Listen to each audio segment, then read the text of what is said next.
Hey guys, welcome back to the channel. Today I want to share with you a bunch of things that I picked up for my collection recently, and I also want to talk about what's going on with modern and vintage right now in the market. So let's get right into it.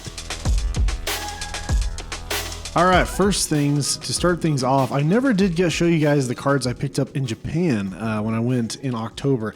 So I will admit, when I was there in Japan in October, the prices for cards were quite elevated, just as they have been elevated here in the States. The whole Pokemon market seems to be elevated across the board, including in Japan. So I didn't find as many deals as I did when I went in April, but I did find these Versus cards that were in excellent condition, really cheap. And it was great just to be able to buy them there, being able to see them in condition. So these are like little trainers that I'll need for my eventual completion of Versus. I also got the, was this Politoed, I believe, Farfetch'd. And then, I'll know how I love Fearow. So it was really cool to get this Fearow. These prices were not bad because these were non-holos. So not super popular cards. And then, of course, this Pidgeot. I think this is Pidgeot, not Pidgeotto. It's a little tough to tell, but looking at the head, it looks like Pidgeot. If I spoke Japanese, then I could tell you. Also, I opened up some packs in Japan. It was harder to get packs this time than in April, actually. It was a lot harder. But I was able to open some Mega Evolutions packs. It did pull the Alakazam. Absolutely love this Alakazam. Super big fan of this one by Aya Kasube. Kasube. Sorry, I gotta get my pronunciation correct. And then the Delibird, some EXs. This is not a card that I really enjoy. More EXs. I kind of stacked them all in one sleeve together. The Shiftry, I did open some Temporal Forces packs. Love that Shiftry. Salvatore. I thought this, I think this is Cutie Fly, if I remember correctly, but this is a beautiful illustration. Even if it is CGI, it's a really nice one, really pretty one. And then the Lickitung as well. So those were my pickups in Japan. Really nothing crazy this time around. I mostly just enjoyed Japan for Japan's sake, but thought I'd share that with you guys. Also, I'll share this real quick. I did open some Surging Sparks packs recently, and surprisingly enough, actually pulled an SIR. It was the Hydreigon. I would have liked to have pulled the Melodic or the Pikachu, or even the Alolan Executor, honestly, but this was a cool card to pull though too. I haven't pulled an SIR in a while. I've been haven't been doing packs openings much, so it was nice to pull this. That felt good. And then I want to start sharing with you some other stuff. Let me share the last of the modern here. I did pick up a PSA 9 Paldea Evolved Magikarp. I have not been wanting to pull just to spend the money for the PSA 10. The PSA 10 is like $1,800, guys.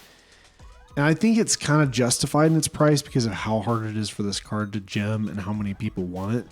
I'm just having a hard time spending that much money on a modern slab. I don't know. It's just tough. I still would like to own a PSA 10 of this Magikarp at some point by Shinji Kanda. But for now, the 9 will do, and it's cool just to at least have this card in the collection. Before I didn't have it in the collection. It's got your typical hallmarks of a 9, like the... I can't really get it to focus very well. One of these corners has like a pretty good white chip on it. I think is the main reason. And then it's pretty off center too. Yeah, the centering's off for sure. But anyway, that's kind of the last of the modern. I've been going on a vintage collecting spree lately. So I'm going to interrupt my sharing you the collection part to talk a little bit about what's going on with modern and vintage. So this year's been crazy, absolutely crazy, guys. If you weren't here for the entire year, if you rewind back to about October, November of last year, the market was like slightly heating up in October. Maybe I know 151 was doing really well, was heating up. Paldean Fates was heating up and doing really well. But ultimately, we were still kind of in that bear market phase. You could pre-order boxes for $90 to $100 before they released. And I actually pre-ordered a lot of Surging Sparks boxes, especially I was tapping into the market and following it. And there was a lot of concern that boxes were going to go up after release back then. I think due to popularity of the set, some people worried about quantity of the set, although there seemed to be plenty of Surging Sparks for the market at the time, but obviously things shifted once the Pocket app came out, which I think the TCG Pocket app probably drove a lot of people to Pokemon quickly. And is probably why Surging Sparks shot up so fast. But I did pre-order a bunch of Surging Sparks, actually to the point where I was able to sell a case of Surging Sparks early in like March of the next year, and basically fund most of my trip to Japan in April, which is awesome, right? I mean, that's fantastic. I normally look at my investments a lot more long-term, but having seen the price shoot up so fast, I just kind of took advantage of it in that case. But yeah, so, you go back to then, and a lot of those sets you could get pretty affordably. Cards were pretty affordable, all that kind of stuff. Well, next thing you know, Searching Sparks comes out. Booster box prices spike up quite a bit. And then Prismatic really seemed to just set the whole entire market on fire. Don't know why, because it's a crappy set, but enough of that. Like, the market, everybody wanted Prismatic, and Pokemon couldn't seem to print enough. And they did a waived release of it too. Like, the ETBs came out first along with some certain products, and then they released other products like the booster bundles. I want to say it was like 2 months later or something like that, maybe a month and a half later. And then they eventually had like some other items and collection boxes. And so things were spread out, which I think amplifies the intensity. It amplifies the vacuum of product where everybody's trying to get product really quickly. There's not enough to go around. And a lot of this seems to happen from these wave systems. Even like recently, if you look at not Mega Evolutions, but Phantasmal Flames, the second Mega Evolution set, box prices came out at the gate swinging pretty high, like mid twos about there. Maybe it was a little higher than that even. But now that Wave 2 has come of Phantasmal Flames, the prices are dropping. They're more around 200 now, or close to like low 200s. Which frankly still isn't low enough in my opinion, but yeah, wave systems tend to do that. I think, side note, I think be very careful with, Ascended Heroes coming up, because it's going to be highly waved. We're not going to have enough packs at the beginning. That's been made pretty clear. So just be very, very cautious. I would say buying Ascended Heroes within the first like month or two of release, honestly. But anyway, all that to say, the market picked up steam after that, and it's just been exploding since, right? Like, everything seemed to just be setting records. Destined Rivals came out the gate at like $220 a box, I think, at the time after Journey Together. Journey Together came out pretty hot. I think it was like 200 or maybe like high 100s. I can't remember exactly with Journey. But then Destined Rivals, shot up into like the 400s about the time that Mega Evolutions came out, and that box came out in like the high 200s. Like, the market has been really hot all year.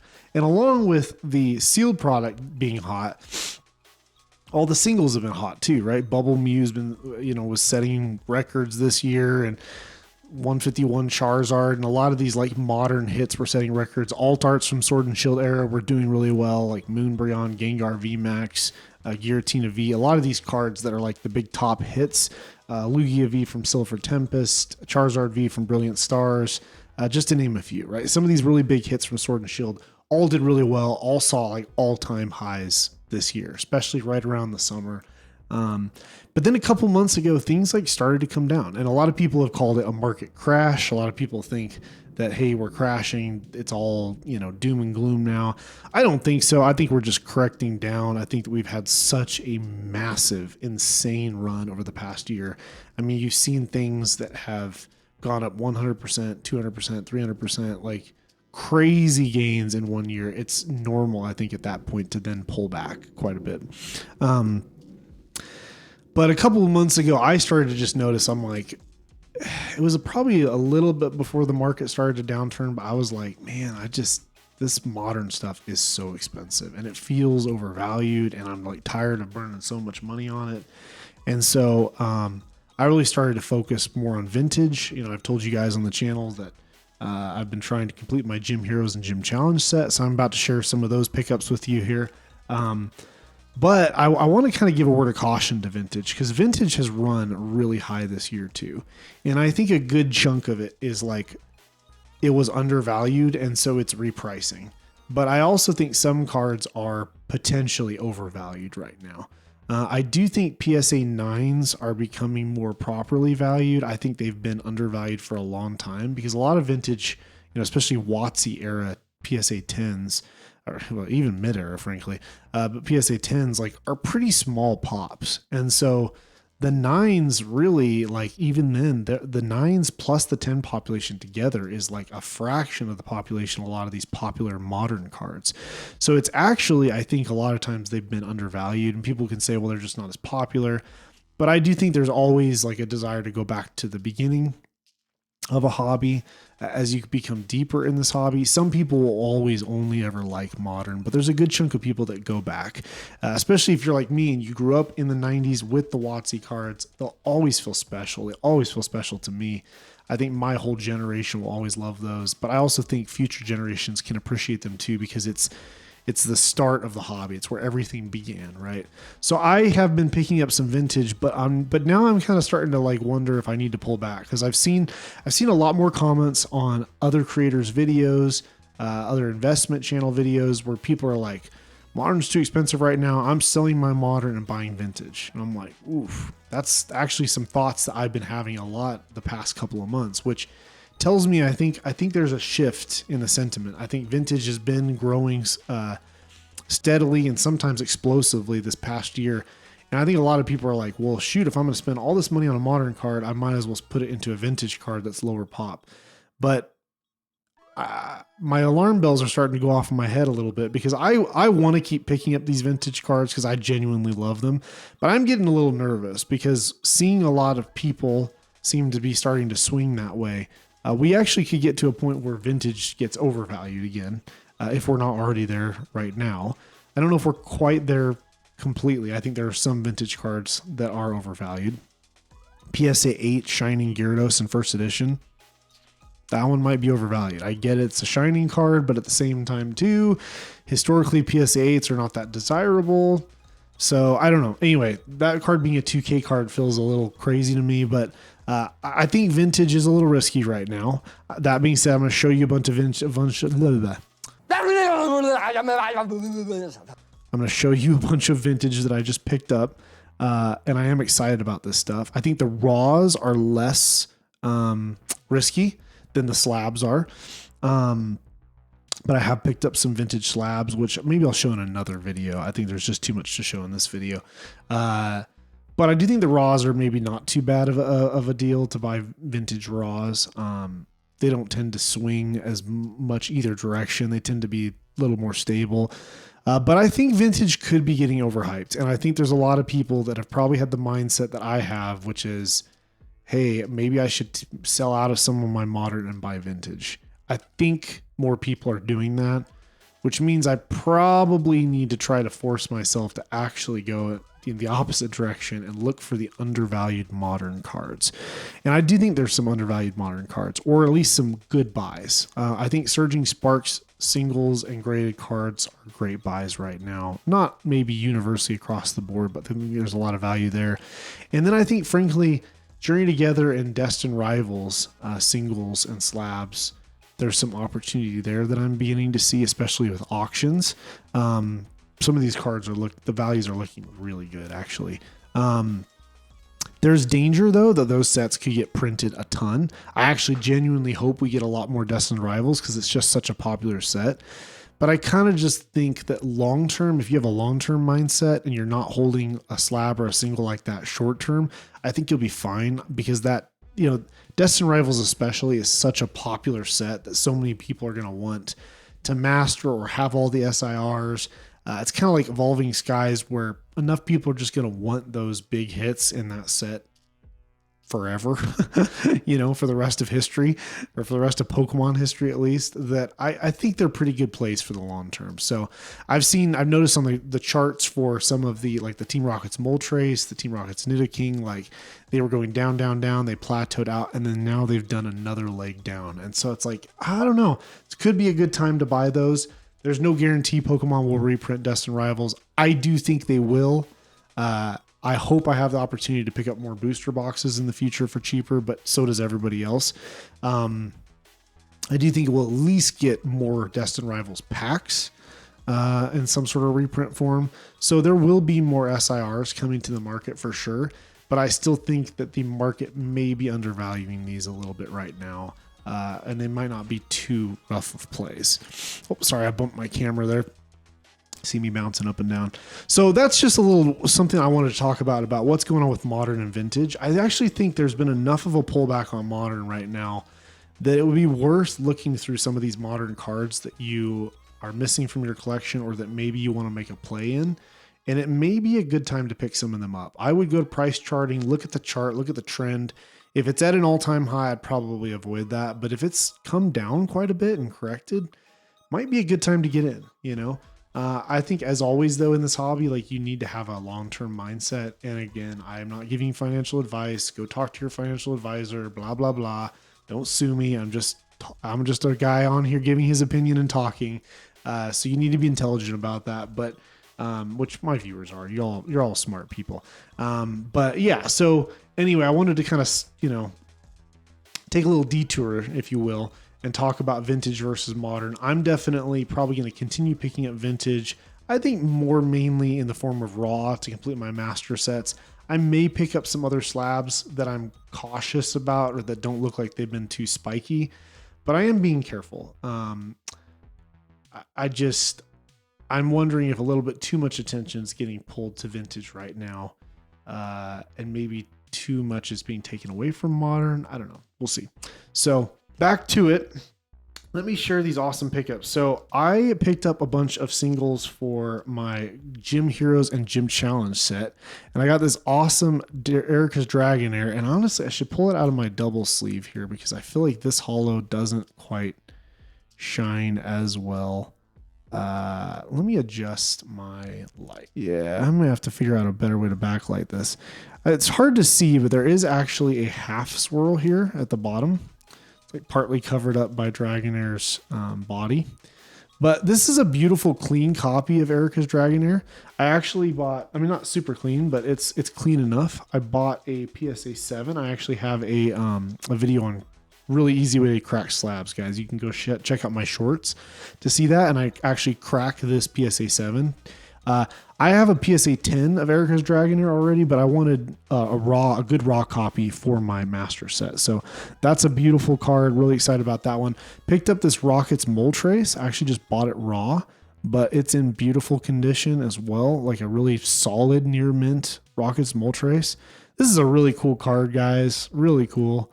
I kind of like that it's almost a little bit like the Roadrunner style Moltres where he's on the ground. Kind of like Zapdos in, what is that? Astral Radiance, I think. Picked up Erica Holo, nothing too crazy, but yeah, bought a near mint copy off of eBay. Oh, about to knock something off my table. Giovanni's Gyarados. This one was also a raw copy, and if I can get it to show, there is a swirl right down there. You can kind of see it. It shows up better in person, but my light direction, I need to figure out better lighting for when I'm showing off cards. Because my lighting is really set up more for like my face and my background. And so then when I show cards, it's a little hard.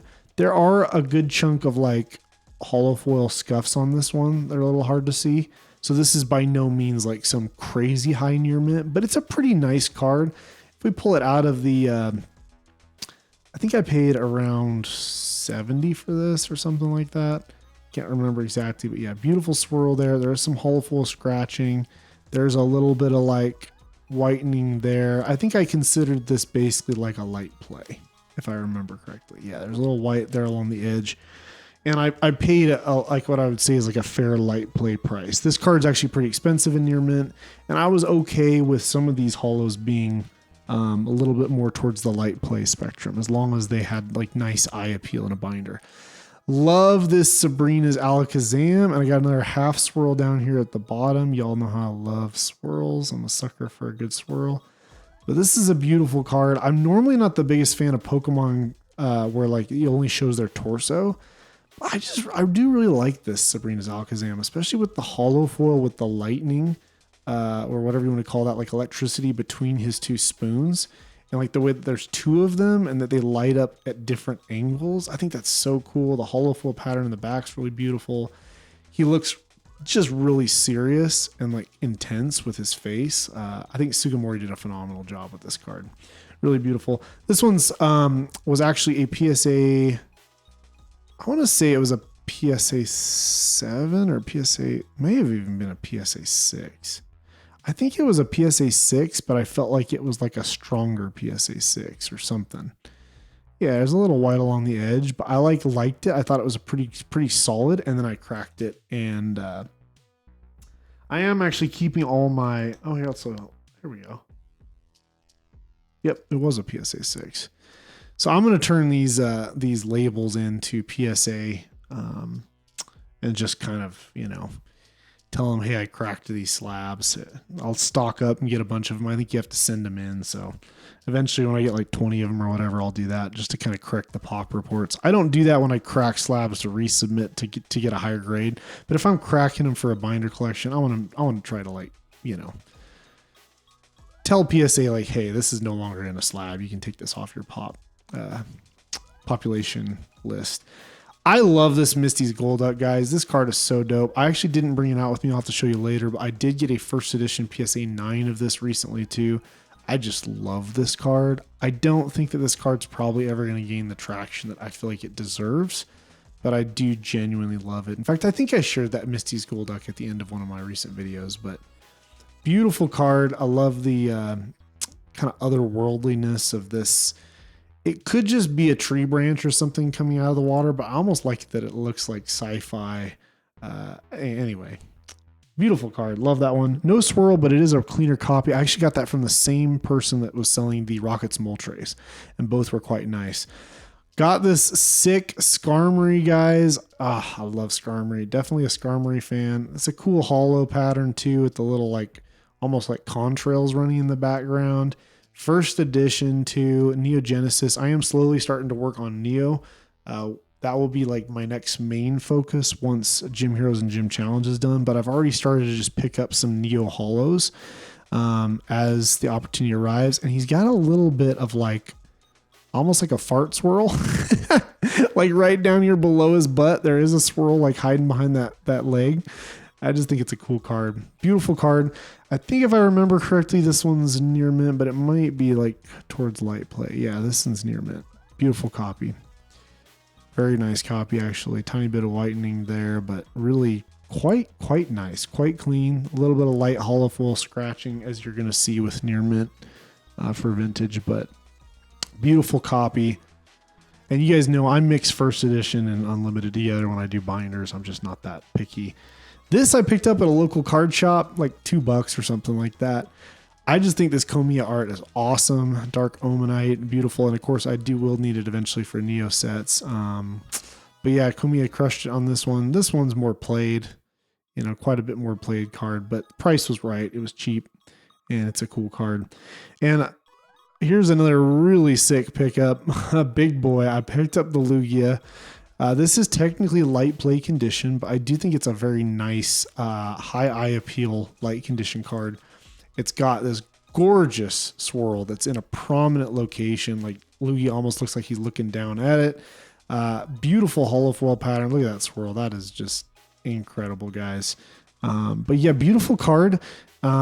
These are expensive even in light play. I burned a good chunk of, I burned up all my TCG player store credit that I got from Black Friday purchases, and I put it towards this card to lower its price overall. But yeah, it's like there's some decent amount of hollow foil scratching, which is kind of hard to pick up with the sleeves on and everything. But I think it's a beautiful card, especially in a binder. It's not really something that you're going to notice that it's light play. I would say it's maybe on the stronger end of light play, maybe weaker end of near mint if you're generous. Beautiful card. Classic card. One that I've actually never owned, guys. I've never owned that Lugia. So it's about time. Finally got a copy of that in my collection. Last, I want to share with you guys some pickups that I made for grading plays. Not all these, a lot of these will be end up being sold if I can get 10s in them, or even if I get 9s in them. I did pick up an ENS Zoroark EX at my local card shop. I thought it was pretty clean. The centering top to bottom is off.